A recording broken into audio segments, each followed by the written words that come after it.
ایک بہت بڑا سرمایہ دار شخص عارضہ قلب میں مبتلا ہو گیا تو علاج کے لیے بیرون ملک چلا گیا۔ جس ہسپتال میں اس نے علاج کروانا شروع کیا وہ اس ملک کا سب سے اعلیٰ اور مہنگا ہسپتال تھا، مگر یہاں پر بھی علاج کے باوجود اسے افاقہ نہ ہوا اور حالت دن بدن بگڑتی چلی گئی۔ ڈاکٹروں نے بتایا کہ سرجری کے علاوہ اس کا کوئی علاج نہیں اور اس آپریشن کی کامیابی کے بارے میں بھی یقین کے ساتھ کچھ نہیں کہا جا سکتا، لیکن فوری آپریشن کے سوا کوئی چارہ بھی نہیں ہے۔ جب اس نے یہ بات سنی تو ڈاکٹروں سے کہا، مجھے کچھ دنوں کی مہلت دیں، میں اپنے ملک میں جا کر اپنے گھر والوں، عزیز و اقارب اور احباب سے ملنا چاہتا ہوں، پتہ نہیں آپریشن کے بعد انہیں دیکھ سکوں یا نہیں۔ ڈاکٹروں نے اس کی خواہش کا احترام کرتے ہوئے اجازت دے دی، لیکن اسے اس بات کا بتایا کہ آپ جتنی جلدی واپس آ جائیں گے اتنا ہی آپ کے حق میں بہتر ہوگا۔ وہ اپنے ملک لوٹ آیا، جہاں اپنے گھر والوں کے ساتھ کچھ وقت گزارا، دوستوں سے ملا، رشتہ داروں سے ملا، کچھ ضروری کام ختم کیے اور سفر پر جانے کے لیے دوبارہ تیاری کرنے لگا۔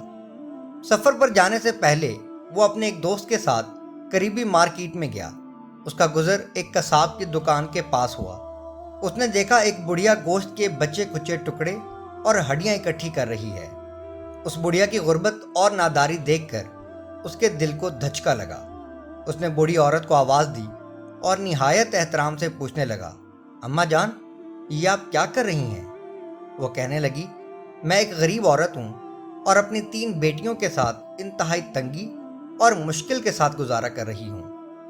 کئی دن ہمیں کھانا نصیب نہیں ہوتا، گوشت تو مدت ہو گئی چکھا ہی نہیں۔ جب اس نے یہ بات سنی تو اس نے بوڑھی عورت سے نہایت ادب کے ساتھ کہا، آپ میرے ساتھ چلیں۔ وہ اسے ساتھ لے کر اسی قصاب کی دکان پر گیا اور قصاب سے کہنے لگا، اس بوڑھی عورت کو جتنے گوشت کی ضرورت ہے اسے دے دو۔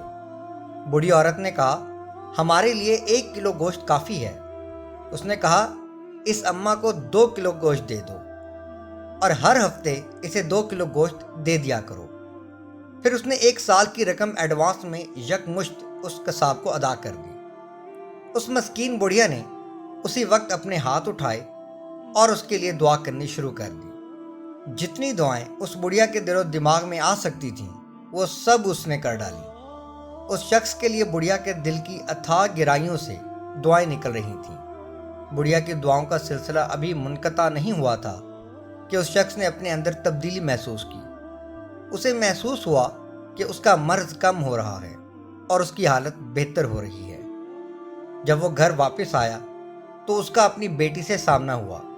اس کی بیٹی اسے دیکھ کر کہنے لگی، ابا جان، ماشاء اللہ، آج تو آپ بڑے تر و تازہ اور صحت مند نظر آ رہے ہیں۔ اس نے اپنی بیٹی کو پیش آنے والا پورا واقعہ بتانا شروع کر دیا۔ جب بیٹی نے پورا واقعہ سنا تو بہت خوش ہوئی اور اپنے والد کے لیے دعا کرنے لگی، یا اللہ، میرے والد کو صحت و تندرستی عطا فرما، جس طرح میرے والد نے اس بڑھیا کی مشکل دور کی، یا اللہ، میرے والد کی بھی مصیبت دور فرما۔ پھر اس نے دوبارہ تیاری شروع کی اور سب سے مل کر چلا گیا اور ہسپتال پہنچ گیا۔ آپریشن سے پہلے جب اس کا میڈیکل چیک اپ کیا گیا تو ڈاکٹروں کی حیرت سے انتہا نہ رہی۔ تمام ڈاکٹرز یہ دیکھ کر حیران رہ گئے کہ اب اس کا دل بالکل ٹھیک کام کر رہا تھا اور اس کا مرض بالکل ختم ہو چکا تھا۔ ڈاکٹروں کی زبانوں پر بے شمار سوال تھے، یہ کیسے ممکن ہے؟ اس کیفیت میں مبتلا شخص بغیر آپریشن کیسے صحت یاب ہو گیا؟ سب کے جواب میں اس نے آسمان کی طرف نظریں اٹھائیں۔ اس کی آنکھیں آنسوؤں سے لبریز تھیں۔ وہ رقت آمیز لہجے میں کہنے لگا، اس ارحم الراحمین نے مجھے شفا دی۔ اللہ تعالیٰ ہر چیز پر قادر ہے۔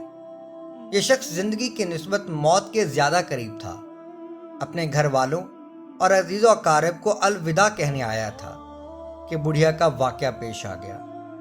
جب مسکین بڑھیا کے لیے اس کا دل نرم ہو سکتا ہے تو عرش عظیم کے اوپر ایسی ذات ہے جو سب سے بڑھ کر رحم کرنے والی اور سخی ہے۔